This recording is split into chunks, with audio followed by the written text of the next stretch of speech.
Assalamualaikum warahmatullahi wabarakatuh. My name is Ragelimas Ara Ayu Cahyani. I'm the student from English Education Department in Mataram University. I'm on third semester and my class is 3F. In this video, I would like to do my project that is translation and interpreter. And without wasting any time, let's go to the material. Pemirsa, sejumlah negara tengah menghadapi tantangan global dan regional dalam pencapaian SDGs, termasuk tertunda gara-gara adanya pandemi COVID-19. Nyatanya kinerja capaian tujuan pembangunan berkelanjutan atau SDGs Indonesia ini terus mengalami kenaikan dari tahun ke tahun. So the lady says, viewer, a number of central countries are facing global and regional challenges in achieving SDGs, including being delayed because of the COVID-19 pandemic.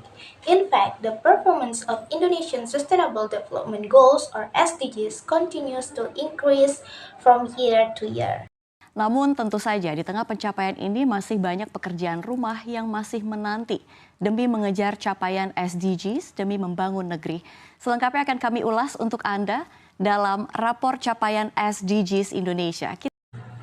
And the next, the lady says, but of course, in the midst of this achievement, there is still a lot of homework that still awaits in order to pursue the achievement of SDGs in order to build a complete country. Next, we will review for you in the report card of Indonesian SDGs achievement. Kita lihat slide yang pertama. Ya, kalau kita lihat ya, dunia saat ini sedang berpacu dalam waktu di tengah upaya bersama-sama mencapai tujuan pembangunan berkelanjutan atau Sustainable Development Goals atau yang kita kenal dengan SDGs yang ditetapkan oleh Perserikatan Bangsa-Bangsa. Adanya kemajuan ini sangatlah penting mengingat kita telah mencapai setengah perjalanan menuju 2030. Indonesia pun mencatat kemajuan yang luar biasa. The next lady says, we can see the first slide. Yes, if we see that the world is currently racing in time in the midst of efforts to jointly achieve sustainable development goals or what we know as SDGs that set by the United Nations, this progress is very important considering that we have reached halfway to 2030. Indonesia has also made an excellent progress. Berdasarkan data Sustainable Development Report tahun 2023, di tingkat global posisi Sustainable Development Report 2023 menunjukkan Indonesia berada di peringkat 75 dunia atau naik signifikan dibandingkan dengan 4 tahun lalu di peringkat ke-102. And the lady says, based on Sustainable Development Report data in 2023 at the global level, Sustainable Development Report 2023 position shows Indonesia is ranked 75 in the world or significant increase compared to 4 years ago at the 102 rank. Skor Indonesia juga meningkat dari 64,2 pada tahun 2019 menjadi 70,2 pada 2023. Di posisi Indonesia kini berada di peringkat keempat untuk kawasan ASEAN.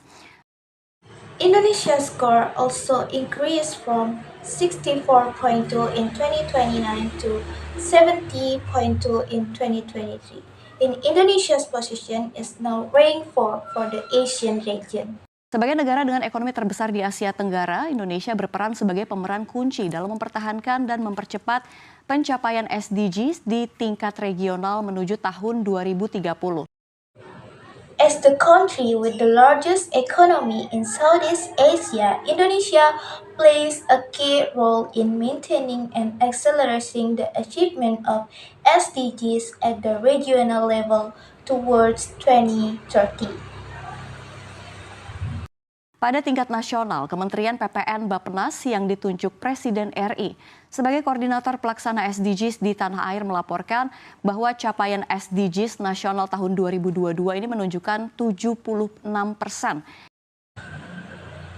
At the national level, Ministry of National Development Planning or Bappenas, appointed by the President of the Republic of Indonesia, as the coordinator of the implementation of SDGs in the country, reported that the achievement of national SDGs in 2022 so. Indikator SDGs di Indonesia telah tercapai dan mengalami kemajuan. Dengan rincian terdiri dari 62% target di atas 138 indikator tercapai dan 14% atas target di 31 indikator akan tercapai. SDGs indicator in Indonesia have been achieved and are progressing with details consisting of 62% of targets over 138 indicator achieved and 14% over the target in 31 indicator will be achieved. Kalau kita lihat seperti apa slide 2 implementasi SDGs ya. Kalau kita lihat ya, implementasi SDGs yang terdiri dari 17 tujuan, 169 target dan 289 indikator dikoordinasikan dalam 4 pilar, yaitu pilar pembangunan sosial, pembangunan ekonomi, pembangunan lingkungan, dan pembangunan hukum dan tata kelola. The lady says, next, if we look at the implementation of SDGs, which consists of 17 goals, 169 target, and 289 indicator coordinate in 4 pillars, namely the pillar of development social, development economic, development environmental, and legal and governance development. Lebih dari 62% dari total 224 indikator SDGs yang dievaluasi, ada 138 indikator telah tercapai dan 14%-nya atau 31 indikator menunjukkan tren yang membaik atau akan tercapai. Sedangkan 55 indikator atau 24% ini perlu perhatian khusus dan percepatan agar kembali on track. More than 62% of the total 224 SDGs indicator that evaluate, there are 138 indicators that have been achieved and 40% or 31 indicators shows an improving trend or will be achieved, while 55 indicator or 24% need special attention and acceleration to get back on track. Kemajuan yang cukup baik dapat dilihat pada pilar lingkungan, kalau kita lihat hukum tata kelola dan ekonomi. Sementara pilar pembangunan sosial masih memiliki 28% yang memerlukan perhatian khusus, sehingga perlu didorong melalui upaya percepatan agar kembali sesuai dengan target yang ditetapkan. Quite good progress can be seen in the environmental pillar if we look at governance law and the economy. While the social development pillar still has 28% that require special attention, so that it needs to be encouraged through acceleration efforts to return to in accordance with the target sets. Ya, sejalan dengan capaian yang diukur Indonesia, Sustainable Development Report tahun 2023 memberikan catatan terhadap tren capaian SDGs di Indonesia. Yes, in line with the achievement measured by the Indonesia Sustainable Development Report in 2023, provide a note on the trend of SDGs achievement in Indonesia. Meskipun skor indeks Indonesia meningkat 6% poin sejak tahun 2019, upaya ekstra dibutuhkan untuk mencapai beberapa tujuan. Tujuan yang relatif stagnan dan menghadapi tantangan berat. Even though Indonesia index score has increased by 6% points since 2019, extra efforts are needed to achieve some of the goals that are relatively stagnant and face severe challenges. Antara lain, tujuan 2 tanpa kelaparan, tujuan 7 energi bersih dan terjangkau, lalu ada tujuan 14 ekosistem lautan, lalu ada tujuan 15 ekosistem daratan dan tujuan 16 perdamaian, keadilan dan kelembagaan yang tangguh. Including goal 2 that is zero or without hunger goal 7 clean energy, and then there is goal 14 marine ecosystem, then there is goal 15 terrestrial ecosystem, and goal 16 peace, justice, and resilient institution. Kalau kita lihat slide berikutnya, akselerasi pencapaian target SDG. Ya, kalau kita lihat berbagai langkah dilakukan pemerintah untuk mengakselerasi pencapaian target SDGs di Indonesia. If we look at the next slide, accelerating the achievement of SDGs target, yes, if we look at the various steps taken by the government to accelerate the achievement of SDGs target in Indonesia, Di antaranya kita lihat kolaborasi antar pemangku kepentingan, ya, paradigma baru yang dibawa oleh SDGs telah merubah pendekatan pemerintah Indonesia dalam merencanakan dan melaksanakan kebijakan pembangunan. among which we can see collaboration between stakeholders. The new paradigm that brought by SDGs has changed the approach of the Indonesian government in planning and implementing. Hal ini selaras dengan prinsip no one left behind, di mana SDGs mendorong agenda pembangunan nasional menjadi lebih partisipatif dan melibatkan multi pihak yang luas, baik pemerintah maupun non-pemerintah. This is line with the principle of no one left behind, where SDGs encourage the national development agenda to be more participative and involve a wide range of stakeholders, both government and non-government. Kebijakan-kebijakan pembangunan disusun bersama-sama dengan multi pihak sehingga rasa kepemilikan atas agenda pembangunan nasional yang tertuang dalam RPJMN ini menjadi tumbuh lebih kuat dan diharapkan pelaksanaannya tidak akan meninggalkan siapapun. Development policies are formulated together with multi-stakeholder so that the sense of ownership of the national development agenda contained in this RPJMN. Now it's grows stronger and it is hoped that its implementation will not leave anyone behind.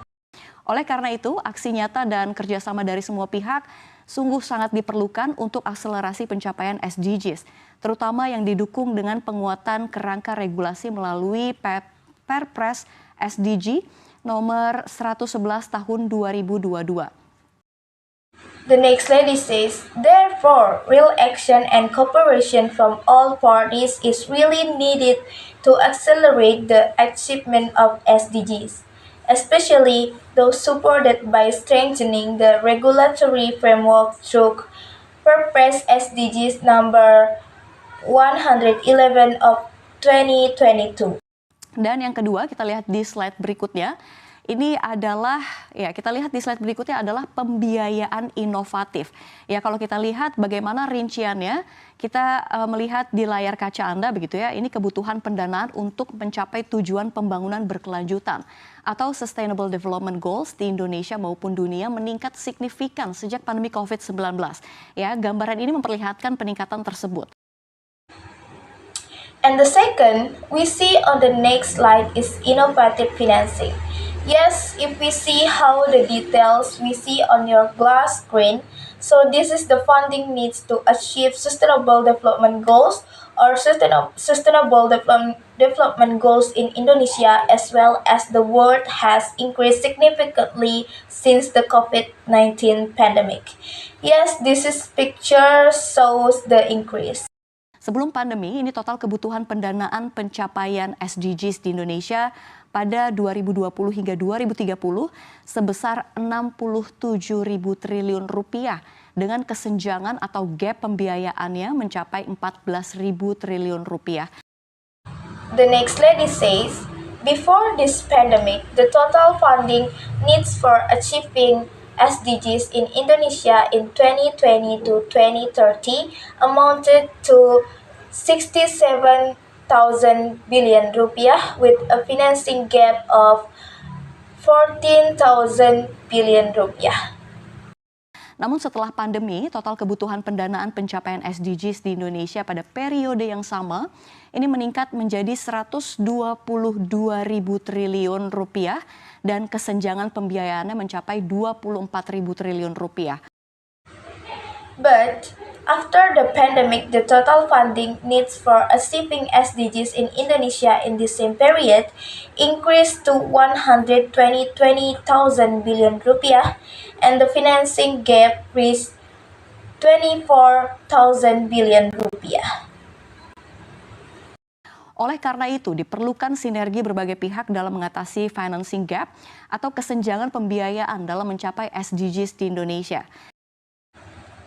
So the lady says, therefore, synergy of various parties is needed in overcoming the financing gap in achieving SDGs in Indonesia. Sejauh ini, pemerintah telah melakukan berbagai upaya untuk menutupi kesenjangan pembiayaan dalam mencapai SDGs di Indonesia tersebut. Sebagaimana yang diamanatkan melalui Perpres nomor 111 tahun 2022, ini tentang pelaksanaan pencapaian tujuan pembangunan berkelanjutan. So far, the government has made various efforts to cover the financing gap in achieving SDGs in Indonesia, as mandated by Presidential Regulation Number 111 of 2022 concerning the implementation of achieving sustainable development goals. Nah, jadi Perpres tersebut mendorong platform pendanaan inovatif untuk SDGs dan menekankan peran dari berbagai pihak, mulai dari kementerian lembaga, filantropi, pelaku usaha, akademisi, hingga organisasi masyarakat. So, the Perpres encourages innovative funding platform from SDGs and emphasizes the role of various parties, starting from the Ministry of Institution, philanthropy, business, academies, to community organization. Ya, Indonesia juga memiliki banyak inisiatif terkait pembiayaan untuk pembangunan, mulai dari pembiayaan publik, SDGs Bond, pembiayaan campuran, lalu ada strategi nasional inklusi keuangan, lalu ada peta jalan ekonomi berkelanjutan, taksonomi hijau, hingga teknologi finansial. The next lady says, Indonesia also has many initiatives related to financing for development, start from public financing SDGs bond, mixed financing, then there is a national strategy for financial inclusion, then there is a roadmap for a sustainable economy, and green taxonomy to financial technology. Jadi selain itu pemerintah juga telah memetakan pembiayaan SDGs berdasarkan tujuannya serta mengembangkan SDGs Financing Hub. Ya, SDGs Financing Hub bertujuan meningkatkan investasi sektor swasta untuk pembangunan berkelanjutan serta memperluas potensi pembiayaan. So, in addition, the government has also mapped SDGs financing based on its objective and developed the SDGs Financing Hub. The SDGs Financing Hub aims to increase private sector investment for sustainable development and expanding the potential for financing. Jadi itu tadi pemirsa, komitmen Indonesia terkait SDGs bagi dunia semakin nyata. Hal ini terlihat dari pencapaian kualitas pembangunan berkelanjutan di tanah air yang semakin membaik atau progresif dari tahun ke tahun. So the viewer, that was Indonesia commitment to SDGs for the world is increasingly evident.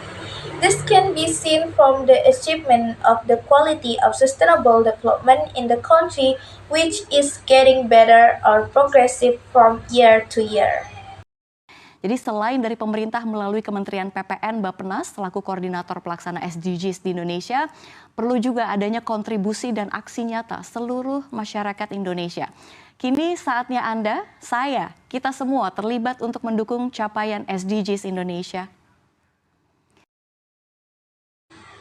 So, apart from the government through the Ministry of PPN Bappenas, as the coordinator of the implementation of SDGs in Indonesia, there is also a need for the contribution and real action of all Indonesian people.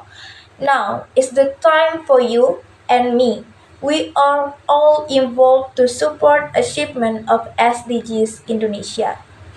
So that's all my translation. Thank you and sorry for the mistake. Assalamualaikum warahmatullahi wabarakatuh. Goodbye.